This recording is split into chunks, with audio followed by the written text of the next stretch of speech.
अक्टूबर में भी वैसे ही है, आपकी इतनी लंबी छुट्टी होगी। बट यहाँ पे क्या होता है कि पूरा सिस्टम शट डाउन होता है, पूरा सिस्टम शट डाउन होता है। मोस्टली जो फॉरेनर्स हैं, जो जहाँ से हैं, E9 पे हैं या व्हाटएवर जैसे भी हैं, तो ये वर्क पे dependable.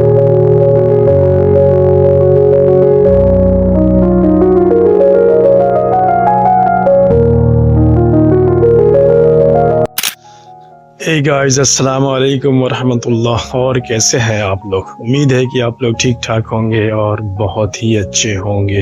Welcome back to my this channel, this is your friend Mehboob. Guys, अब कोरिया में ना विंटर तो आ ही रही है, हल्की हल्की, बहुत ज़्यादा स्पीड में विंटर आ रही है। यहाँ पे थोड़ी हल्की हल्की आ रही है। सुबह का टाइम 7:30 है, बट मैं एक टी शर्ट में निकल चुका हूँ क्योंकि मुझे ना थोड़ी सी आदत लग चुकी है यहाँ की विंटर की। तो अभी शुरुआत है तो वैसे नहीं है, बट अपने कंट्री के हिसाब से ना समझ लो कि विंटर ज़्यादा ही है। ये जो जिस कदर अभी थोड़ी हल्की ठंडी है ना, अपने यहाँ पे मोटा स्वेटर वगैरह या पुलोवर वगैरह बंदे लोग पहन लेते हैं, मगर यहाँ नहीं, क्योंकि यहाँ पे थोड़ा एडजस्ट हो जाता है। जब आप कंटिन्यू रहेंगे ना तो आहिस्ता आहिस्ता आपको थोड़ा एडजस्ट हो जाएगा। इसलिए ये तो है ही है। इसी के साथ साथ और एक गुड न्यूज़ ये है ना कि कोरिया में वैकेशंस आने वाला है, यानी कि छुट्टियां पड़ने वाली है। बहुत लंबी छुट्टी पड़ेगी इस बार में, कंटिन्यू छुट्टी होगी, बैक टू बैक। यानी यूँ समझ लो ना कि माइट बी 10 डेज पूरा काम ऑफ रहेगा। 10 डेज पूरी सिस्टम, यूनिवर्सिटी बंद रहेगी, हर एक सरकारी दफ्तर 10 डेज बंद रहेगा। उसके बीच में एक दिन है फ्राइडे खुलने का, बट मैं उसको भी काउंट कर ले रहा हूँ क्योंकि खुलना ना दोनों बराबर ही है।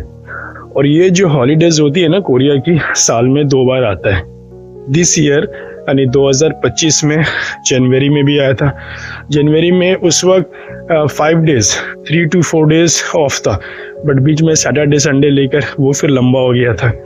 एंड दिस अगेन इन अक्टूबर में फिर वो फेस्टिवल आएगा, जो ऐसी टाइमिंग है ना जो कंटिन्यू शुरू होगी, फिर बीच में 2 बार सैटरडे संडे है, जिसकी वजह से उसको मैं कैलकुलेट कर रहा हूँ ना गाइस, 10 डेज, यानी कि 10 डेज पूरी सिस्टम बंद होगी कुछ दिनों के बाद से। यानी यूँ समझ लो ना 3-4 दिनों के बाद से 6 डेज बंद रहेगा। और उसके बाद बंद रहेगा तो जाहिर सी बात है, लोग फैक्ट्रीज बंद होगी, यूनिवर्सिटी बंद होगी, जो जहाँ पे भी है ना पूरा सिस्टम शट डाउन होगा।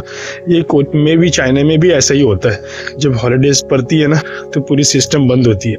तो सेम लाइक दैट कोरिया में भी ऐसा ही है। जब हॉलीडेज पड़ने वाली है पूरी सिस्टम ना बंद होगी। उसमें कोई वैकेशंस में जाते हैं, 10 कंट्री घूमते हैं, कोई जेजू आइलैंड जाते हैं, तो बुसान जाते हैं, या फिर सोल में जो बहुत सारी जगह है घूमने की, आपकी हैनम में है, ईटावन में है, तो लोग पिकनिक स्पॉट्स में जाते हैं, डिफरेंट एरियाज़ में जाके घूमते हैं, फ्रेंड सर्कल से मिलते हैं। क्योंकि होती क्या है ना, यहाँ पे कोरियंस इतने ज़्यादा बिजी होते हैं ना कि वो साल भर में एक दूसरे से मिलने का ना किसी को मौका ही नहीं मिलता है। क्योंकि शेड्यूल ही यहाँ पे वैसी होती है ना भाई कि फैक्ट्री से घर, घर से फैक्ट्री, और टायर्ड इतना हो जाता है बंदा कि वो कहीं जाना पसंद भी नहीं करता है, क्योंकि शेड्यूल बनी पड़ी रहती है। सुबह उठना है, जाना है, शाम के वक्त आनी है। बट जब हॉलीडेज आती है ना कोरिया में, क्योंकि कोरिया में ना बीच में कोई फेस्टिवल नहीं होता अपने जैसा। जैसे कि आज मान लो आज अपने यहाँ ईद है तो कल पूजा है, फिर कोई डिफरेंट फेस्टिवल्स है। क्योंकि हमारे यहाँ डिफरेंट रिलीजन्स के लोग होते हैं, मेजॉरिटीज़ अलग अलग होती है, डिफरेंट स्टेट्स में अलग अलग फेस्टिवल उसी हिसाब से होता है। बट यहाँ पे वैसा नहीं है। यहाँ पे फेस्टिवल बोलकर वैसा कुछ नहीं है। बस साल में 2 बार हॉलीडेज होती है, एक बिगिनिंग में, एक एंडिंग में।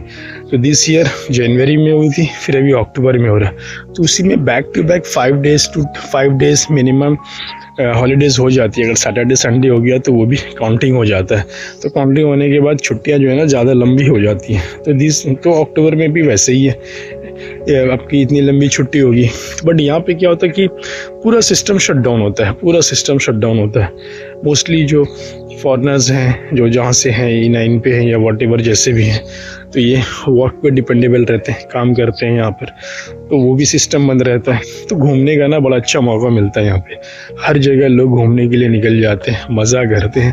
और भाई यहाँ पे जो घूमने की जो पार्क है ना, इतनी नीट एंड क्लीन, इतना एडवांस तरीके से इन्होंने बना रखा है ना कि आप जाएंगे वहाँ पे आपको मज़ा आएगा। मतलब एक्साइटमेंट होती है भाई, वहाँ जानी है, म्यूज़ियम जाना है। फिर वो आपका लोटे टावर है। लोटे टावर जो सबसे टॉलेस्ट बिल्डिंग है, यानी कि समझ लो ना साउथ कोरिया की बुर्ज खलीफा है, विच इज़ सबसे टॉलेस्ट बिल्डिंग है कोरिया की, इतनी लंबी है, सबसे हाईएस्ट एंड टॉलेस्ट है। फिर आपका म्यूज़ियम आ जाता है, फिर वो बस आती है राइडिंग वाली। सो तो कहने का मतलब क्या है ना कि छुट्टी में यहाँ मज़ा भी होता है, लोग घर में बैठ के नहीं रहते, फॉरेनर्स भी घूमते हैं, कोरियंस तो ऑब्वियसली हमेशा ही घूमते रहते हैं भाई।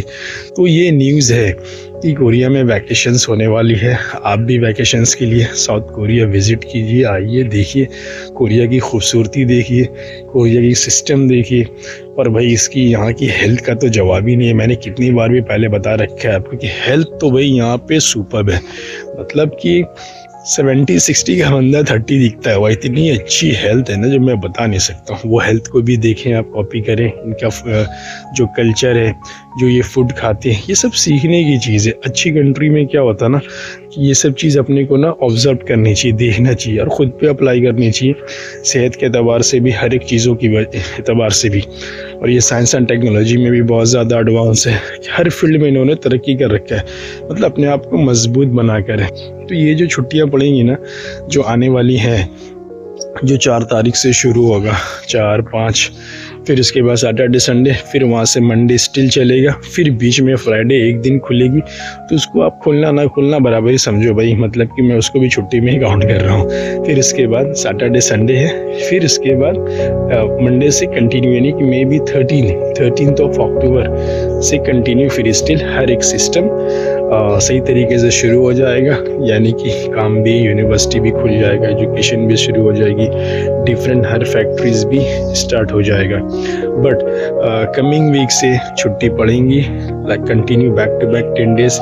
लोगों ने अपनी अपनी प्लान कर रखा है वैकेशंस का, मैंने भी कर रखा है, देखता हूँ क्या होता है कि भाई यहाँ से वैकेशंस में कहाँ जाऊँगा। नहीं तो है प्लान, देखते हैं, लेट्स सी। क्योंकि अभी कहना मुश्किल है ना मेरे लिए कि मैं उस प्लान पे जाऊँगा या नहीं जाऊँगा, ये बताना मुश्किल है, क्योंकि बजट के हिसाब से हर एक चीज़ करना है ना। तो वैकेशंस में क्या होता है ना, आपको पता ही है कि एयरलाइंस की टिकट्स हाई होती है, होटल्स जल्दी मिलते नहीं है, मिल भी गए तो हाई रेंट, हाई पेइंग होती है।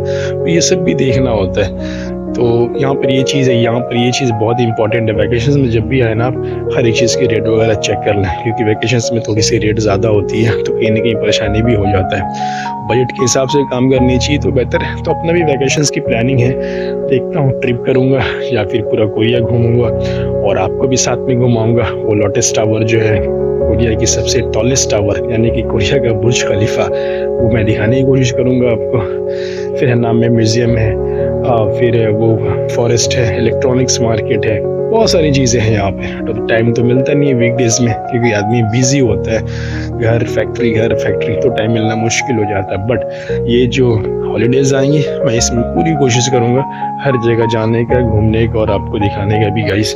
तो गाइस जो भी मेरे चैनल पे नए हो ना, आपसे रिक्वेस्ट है कि मेरे चैनल को लाइक कीजिए, सब्सक्राइब कीजिए। एटलीस्ट सब्सक्राइब करने में तो कुछ पैसा लगता नहीं है, ताकि अपना मोटिवेशन बना रहे। तो गाइस फिर मिलता हूँ बहुत जल्द एक नेक्स्ट ब्लॉग में। इसको यहाँ पे फिनिश करते हैं, मेरी मंजिल आ गई है। जब तक अपना खुद का ख्याल रखिए, ध्यान रखिए, टेक केयर, बाय बाय।